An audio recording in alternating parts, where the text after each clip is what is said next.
Already আপনারা এতক্ষণ যারা শুনতেছিলেন ডক্টর মুক্তদার এত লাইভলি প্রেজেন্টেশন এবং অনেক কিছু লার্নিং এর ব্যাপার আছে এখানে। তো আমার আজকের প্রেজেন্টেশনের মূল উদ্দেশ্য হচ্ছে যে অকুলার অঙ্কোলজি বাংলাদেশের পার্সপেক্টিভে একটা নতুন টপিকস এবং অনেকেই শুধু হয়তো বা জানেন যে অকুলার অঙ্কোলজি বলতে হয়তো আমরা শুধুমাত্র রেটিনোব্লাস্টোমা নিয়ে কাজ করছি। তো আমার আজকের প্রেজেন্টেশনের মূল উদ্দেশ্য হচ্ছে যে শুধু রেটিনোব্লাস্টোমা না, এটা ছাড়াও আজ আই ক্যান্সারের উপরে আমরা আরো কিছু কাজ করছি এবং এটা পসিবল চিটাগাংয়ে বসি। এটার জন্য রোগীকে আপনার বিদেশেও পাঠানো লাগবে না, আপনার রাজধানীতেও পাঠানো লাগবে না। তো কিছু কিছু সহজ জিনিস আছে এমন যে আমাদের হাতের কাছে আছে, আমরা ইচ্ছা করে কিন্তু নিজেরাও ইউজ করতে পারি। আর এটা ইনফরমেশন দেওয়ার জন্য শুরু করছি। So ocular oncology, the scope and facilities at CITC. So first of all, retinoblastoma. Each year, worldwide, about 8,000 new cases of retinoblastoma are detected, and survival rate is higher in high-income countries, and metastasis is higher in the lower-income countries. The current management strategy increases the survival rate above 95%. Still, it's a deadly cancer worldwide. About 43% of global burden lives in the 6 countries of Asia, and worldwide death rate is 40%, and most of them from the Asia and Africa. And we all know that most common sign is the capsule reflex, but it can be presented like proptosis, and preceptor cellulitis, fascicle line, endostaphyloma, that hyphema, hypopure-like, etc. Now, what is the condition of Bangladesh? Bangladesh is a developing country of Southeast Asia, and retinoblastoma constitutes about 18% of pediatric cancer below 4 years. There are few tertiary centers where the treatment of retinoblastoma available, but it is not a total here. Patients from different centers so go for the further treatment, and most patients lost and ultimately endanger their life. So what should we do? The developing countries should focus on early detection of the cases to prevent delayed presentation by increasing awareness and screening, organize the existing treatment facilities, and develop a good referral system. And the current management protocol tells that there should be a team approach by multidisciplinary management action, and team should be consist of oncologist, oculoplastic surgeon, retina specialist, pediatric ophthalmologist, pediatrician, pediatric oncologist, radiation oncologist, anesthesiologist, histopathologist, ocularist, and counselor. And proper management include the diagnosis of the disease, treatment, timely follow-up, genetic and general counseling, sibling screening, visual and psychosocial rehabilitation of RP survivors. And what are the steps we have taken in the CITC? And actually the CITC started this treatment from its inception, but we have started the multidisciplinary treatment facility from 2017 and awareness program with upgraded management from the 2019. And this is the world standard protocol regime for the retinoblastoma, like local therapy. It has green laser, transpapillary chemotherapy, cryotherapy. The chemotherapy, there are local therapy, intravitreal, periocular, intracameral, systemic chemotherapy, like IV chemotherapy, intra-arterial chemotherapy, intrathecal chemotherapy. Radiotherapy included brachytherapy, external beam radiation, proton beam therapy, and surgery included enucleation and excitation. The services available at CITC are the proper diagnosis, standard treatment protocol like chemotherapy in IV route, periocular, intravitreal, surgical, both of the surgical options are available. Local therapy we have TGT, cryotherapy also the green laser option, and we follow the international standard follow-up schedule, genetic and general counseling, screening of sibling and parent, visual rehabilitation, prosthetic services, reliable histopathology and proper data preservation service, and awareness program and training. Let's see what are the facilities available. This is the chemotherapy ward or hospital, and we are preparing the chemo medicine, regular pediatric checkup, counseling. This is the EUA. You can see the tumor, regular checkup of the RD survivor, the sibling screening, and with the TTT. And at last we are able to establish the first ever retinoblastoma center of the country in 2019 September. And this is the whole team who are managing the retinoblastoma.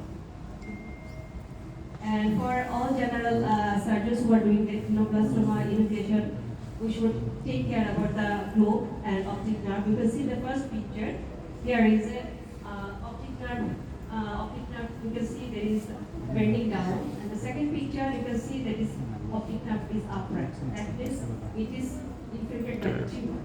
And the third picture, there is a globe disfigurement. You can see there is a bulging of the globe, and the vortex vein is very enlarged.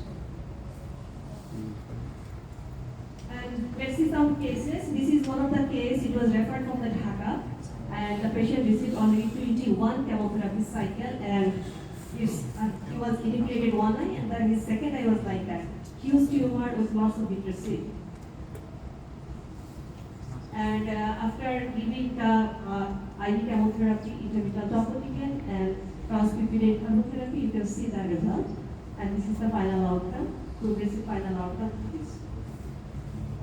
And he's okay for the last 2 years. And this is another two baby. This baby came to us at 11 months of age with bilateral group B retinoblastoma. This is another baby, a group B retinoblastoma on the right and group C retinoblastoma on the left side. And they both received chemotherapy, and there was no enucleation. And you can see this baby, now she is like that at 5 years. She can dance, she can draw, and now she is the baby who received the first prize in a Upajala competition. This is another history actually. This baby also presented with bilateral retinoblastoma, and we cannot say it is save her one eye because multiple recurrence. And after a few months, also she has recurrence of the retinoblastoma here. And at that time, we cannot send the patient to India for better treatment due to some visa procedure. And ultimately, she received that intravitreal topotecan and transpipidine chemotherapy, but she developed cataract. And at last, Dr. Marazul, one of the pediatric ophthalmologists, he did this difficult thing, and now she is doing well. And we should also look for the psychosocial rehabilitation of the children. You can see that custom-made prostheses, and they are looking good. Now at the community level, we have started this program that primary school teacher, health worker, prominent community person, or health educated. And along with retinoblastoma, 5 other common childhood diagnoses are also educated, like congenital cataract, congenital glaucoma, fluid, ocular injury, and refractive error. And these are the materials, and we did DL of Warsaw, community group meeting, seminar, eye screening program. These are some pictures.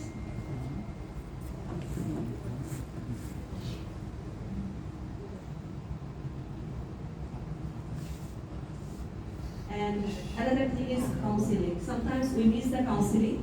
This baby diagnosed as bilateral retinoblastoma, and you can see this icicle eye somewhere. He was enucleated in that eye, but he was not. His parents was not counseling so much. And after 2 years, he came with this thing. So the counseling, proper counseling, is a thing we should remember always. Now, lymphangioma. It's a common vascular malformation within the spectrum of arterial venous and lymphatic lesion that have the characteristic venous and lymphatic component.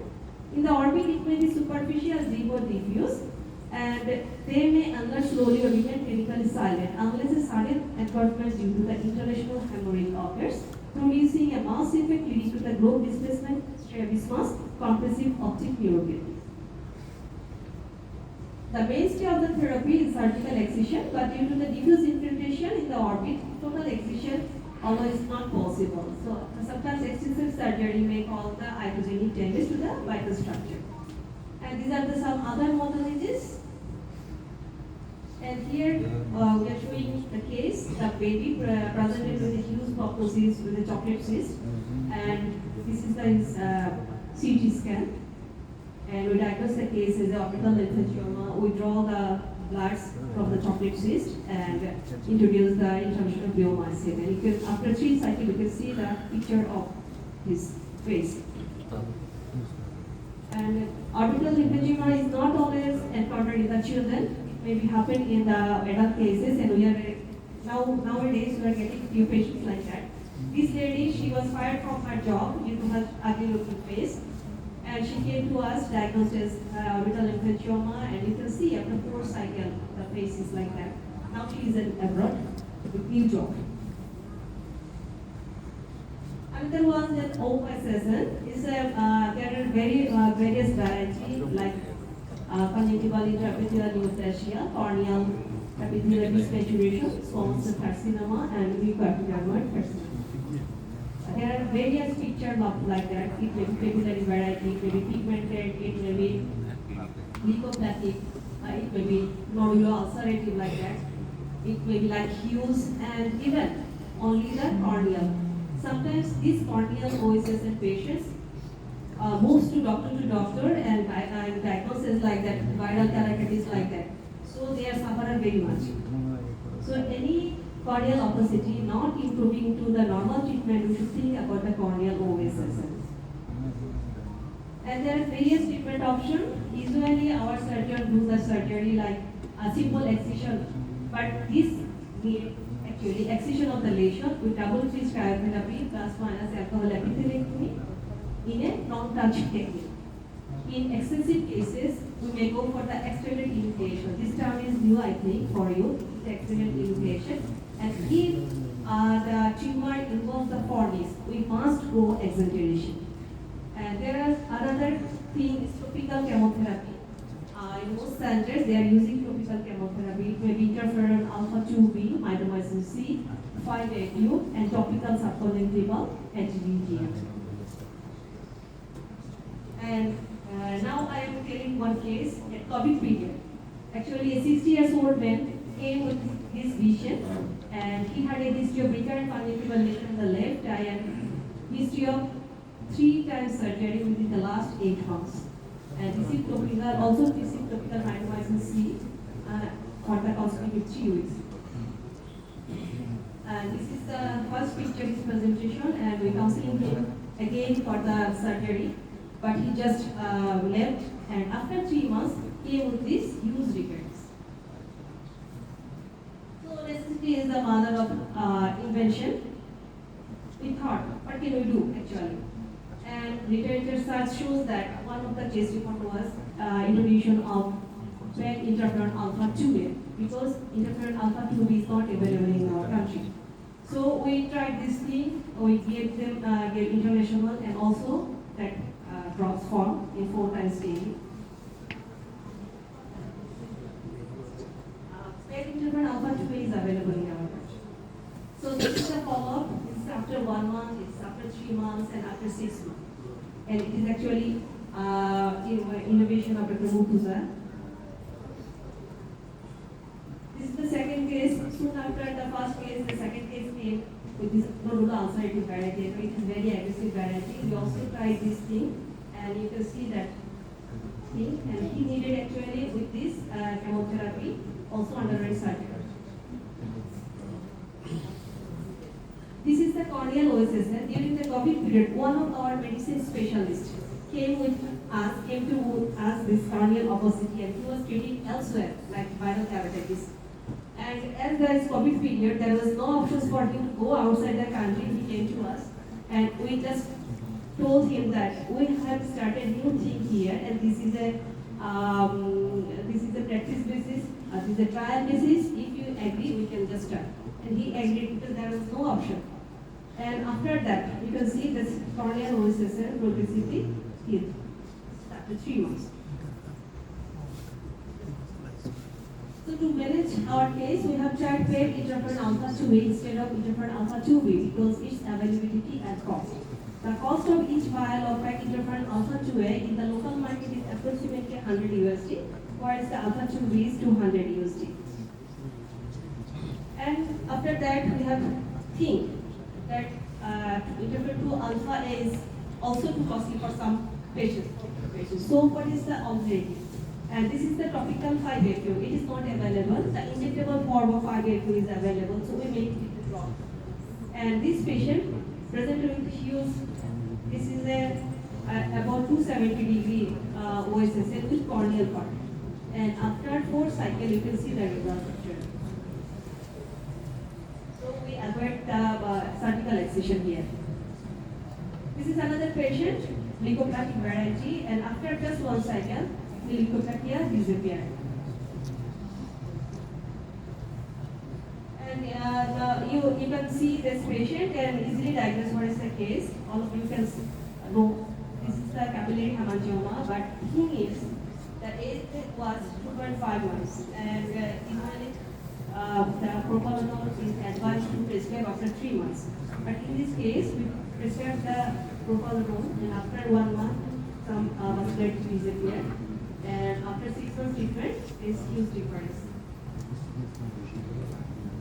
This is another baby, aged 9 months, came with the right-sided facial swelling for 4 to 5 months. And in the CT scan, you can see the enlargement of zygomatic bone, and there is the isolated to hyperinteresting of inside the bone.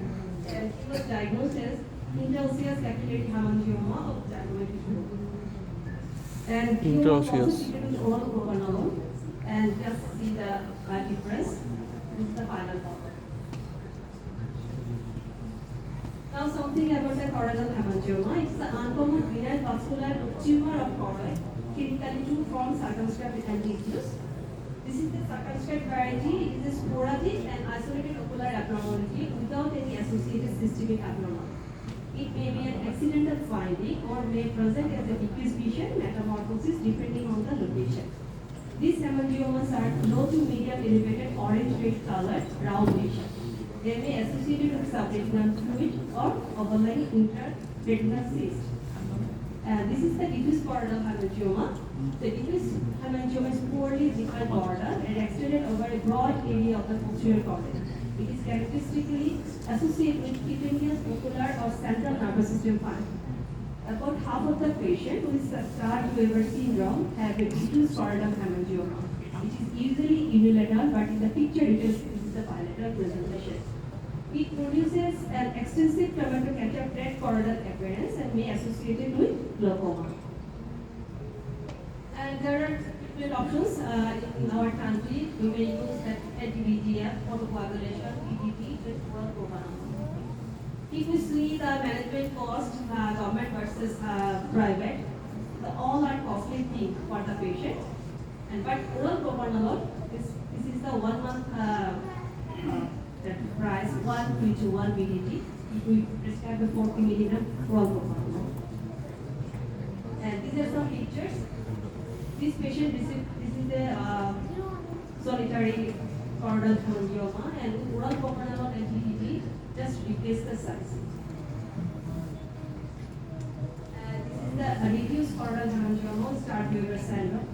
And you can see this is the early presentation of the tumor, and this is the after 2 months, 3 months choroidal the propanolol. And the diameter, the height of the lesion is reduced from 9 to 6 millimeter, and also the SRF is reduced.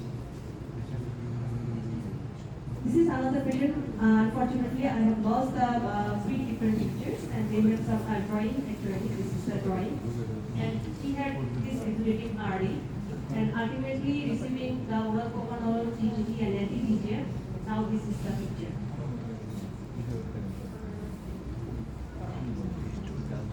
Due to the difference in histopathology of capillary and choroidal hemangioma, different therapeutic response to propanolol in patients may happen. As cost-effective treatment, along with a less side effect, propanolol may be a prime medical modality for vision-threatening choroidal hemangioma in low-resourced countries. Anti-VHL and TDT may help in reducing the SRF and reduce the size of the tumor. And another tumor, the VHL, is the one of the aggressive tumor. And this is the left eye of a patient, bilateral presentation. And we cannot say this left eye ultimately is only one, or not only one, but two tumor over there. But the left eye, we just managed with TTT, and she can say with this. Choroidal melanoma. While the height is low, we can manage with the TTT. This is the picture. Patient presented with choroidal melanoma, and after TTT 3 cycles, and this is the regressed tumor. go with extensive choroidal melanoma. This is the lady presented with huge tumor. You can see this is the blue sclera, blue choroid and melanoma. And the MRI shows that it is intraocular. And we go for the external enucleation with amniotic membrane graft. And this after 5 months. And this is the picture. Congenital melanoma. Patient presented with multiple congenital melanoma. And we go for the extensive excision with a healthy 3 mm margin. With inverse cryotherapy, amniotic membrane graft followed by the topical mitomycin of 3 cycles. There is no recurrence here. And this is one of our new innovation actually. You can see this is 78 years multiple system disease patient presented with both upper and lower limb extensive basal cell carcinoma. And after 2 cycles of inhalation of bleomycin, you will see there is regressing tumor. And he is on treatment. Just for information, I have shown this case. So bleomycin can be used in multiple settings. Thank you all for your patience here.